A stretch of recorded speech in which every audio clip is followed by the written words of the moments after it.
Chicken gravy ಮಾಡಬೇಕಾದ್ರೆ ಈರುಳ್ಳಿ tomato ಕಾಯಿ ಹಾಕಿ ಮಾಡಬೇಕು ಅಂದ್ಕೊಳ್ತೀವಿ. ಬಟ್ ಈ ಚಿಕನ್ ಗ್ರೇವಿಗೆ ಅದ್ಯಾವುದು ಬೇಡ. ಒಂದ್ಸಲ ನೀವು ಟ್ರೈ ಮಾಡಿ ನೋಡಿ, ಎಲ್ಲರಿಗೂ ತುಂಬ ಇಷ್ಟ ಆಗುತ್ತೆ. ಮಾಡೋಕ್ಕೂ ಅಷ್ಟೇ ಈಸಿ, ಬ್ಯಾಚುಲರ್ಸ್ ಕೂಡ ಈಸಿಯಾಗಿ ಮಾಡ್ಬೋದು. ರೆಸ್ಟೋರೆಂಟ್ಗಳಲ್ಲಿ ಸಿಗುವಂಥ ಚಿಕನ್ ಗ್ರೇವಿ ಮನೆಯಲ್ಲೇ ಹೇಗೆ ಮಾಡೋದು ನೋಡೋಣ ಬನ್ನಿ. Hello everyone, welcome back to my channel Chaitra's Prapancha. ನಾನು ಚೈತ್ರಾ ಮೋಹನ್. ಚಿಕನ್ ಗ್ರೇವಿ ಮಾಡೋಕ್ಕೆ ಇಲ್ಲಿ ತೊಳೆದಿಟ್ಟಿರುವಂತಹ ಚಿಕನ್ಗೆ ಅರ್ಧ ಕಪ್ಪಷ್ಟು ಮೊಸರು ಹಾಕಿ, ಹಾಗೆ 1/4 ಚಮಚ ಅರಿಶಿನ, ರುಚಿಗೆ ತಕ್ಕಷ್ಟು ಉಪ್ಪು ಹಾಕಿ ಚೆನ್ನಾಗಿ ಮಿಕ್ಸ್ ಮಾಡಿಟ್ಕೊಳ್ವ. ಇದನ್ನ ಹಾಗೆ ಮ್ಯಾರಿನೇಟ್ ಮಾಡೋಕೆ ಬಿಡುವ. ಅಷ್ಟರಲ್ಲಿ ನಾವು ಮಸಾಲಾನ ರೆಡಿ ಮಾಡ್ಕೊಳ್ವ. 10 ರಿಂದ 15 ಒಣಮೆಣಸು, ಹಾಗೆ 10 ಗೋಡಂಬಿನ ನೆನೆಸಿಟ್ಕೊಳ್ವ. ಹಾಗೆ ಹೋಲ್ ಸ್ಪೈಸಸ್ ಆದ ಮರಾಠಿ ಮೊಗ್ಗು, ಮೆಂತ್ಯ, ಜೀರಿಗೆ, ಸೋಂಪು, ಬೆಳ್ಳುಳ್ಳಿ, ಹುಣಸೆಹಣ್ಣು, ಧನ್ಯ, ಗಸಗಸೆ, ಕಾಳುಮೆಣಸು, ಚಕ್ಕೆ, 2 ಲವಂಗ, 1 ಏಲಕ್ಕಿನ ತಗೊಳ್ವ. ಬೆಳ್ಳುಳ್ಳಿ ಮತ್ತು ಹುಣಸೆಹಣ್ಣ ಬಿಟ್ಟು ಅಷ್ಟು ಐಟಮ್ನ ಡ್ರೈ ರೋಸ್ಟ್ ಮಾಡ್ಕೊಳ್ಳಿ. ಇದನ್ನು ರುಬ್ಬೋ ಮೊದಲು ಚಿಕನ್ನ ಫ್ರೈ ಮಾಡ್ಕೊಳ್ವ.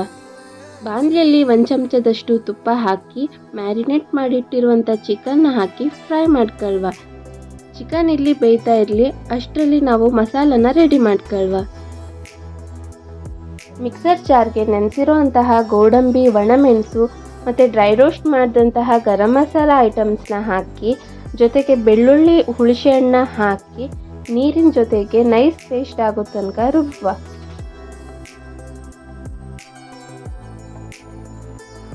ಈ ಮಸಾಲ ಪೇಸ್ಟ್ಗೆ ಸಣ್ಣ ತುಂಡು ಬೆಲ್ಲ ಹಾಕಿ ರುಬ್ಕೊಳ್ಳಿ.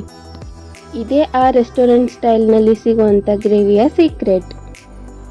ಚಿಕನ್ ಕೂಡ ಚೆನ್ನಾಗಿ ಕುಕ್ ಆಗಿದೆ. ಚಿಕನ್ನ ಮತ್ತು ಅದರ ನೀರನ್ನ ಸಪ್ರೇಟಾಗಿ ತೆಗೆದಿಟ್ಕೊಳ್ವ. ಈಗ ಅದೇ ಬಾಣಲಿಗೆ 2 ಚಮಚದಷ್ಟು ತುಪ್ಪ ಹಾಕಿ ರುಬ್ಬಿದ ಮಸಾಲೆನ ಹಾಕೊಳ್ಳಿ. ಜಾರಲ್ಲಿ ಸ್ವಲ್ಪ ನೀರು ಹಾಕಿ ಮಸಾಲೆನ 25 ನಿಮಿಷ ಮೀಡಿಯಮ್ ಟು ಲೋ ಫ್ಲೇಮ್ನಲ್ಲಿ ಕುಕ್ ಆಗೋಕೆ ಇಡೋಣ.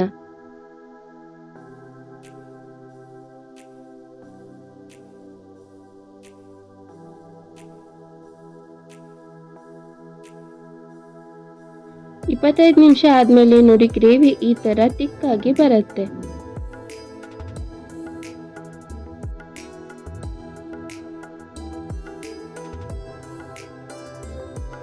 ಇದಕ್ಕೆ ನಾವು ತೆಗೆದಿಟ್ಟಿರುವಂಥ ಚಿಕನ್ನ ಹಾಕಿ 5 ನಿಮಿಷ ಕುಕ್ ಮಾಡಿದರೆ ಸಾಕು.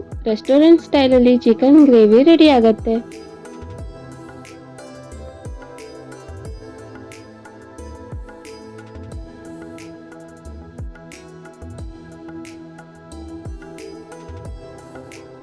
ಗಾರ್ನಿಷಿಗೆ ಕರಿಬೇವನ್ನ ಹಾಕೊಳ್ಳಿ. ಇದನ್ನು ನೀವು ಚಪಾತಿ, ಅಕ್ಕಿ ರೊಟ್ಟಿ, ಅನ್ನದ ಜೊತೆನೂ ಮ್ಯಾಚ್ ಮಾಡ್ಬೋದು. ಈ ರೆಸಿಪಿನ ನೀವು ಕೂಡ ಟ್ರೈ ಮಾಡಿ, ಹೇಗೆ ಬಂತು ಅಂತ ಕಮೆಂಟ್ ಮೂಲಕ ತಿಳಿಸಿ. ಈ ವಿಡಿಯೋ ಇಷ್ಟ ಆಗಿದ್ರೆ ಲೈಕ್ ಮಾಡಿ ಮತ್ತು ಶೇರ್ ಮಾಡಿ. ಇನ್ನಷ್ಟು ರೆಸಿಪೀಸ್ ವಿಡಿಯೋಗಳಿಗಾಗಿ ಚೈತ್ರಾಸ್ ಪ್ರಪಂಚ ಯೂಟ್ಯೂಬ್ ಚಾನಲ್ನ ಸಬ್ಸ್ಕ್ರೈಬ್ ಮಾಡಿ. Thank you for watching.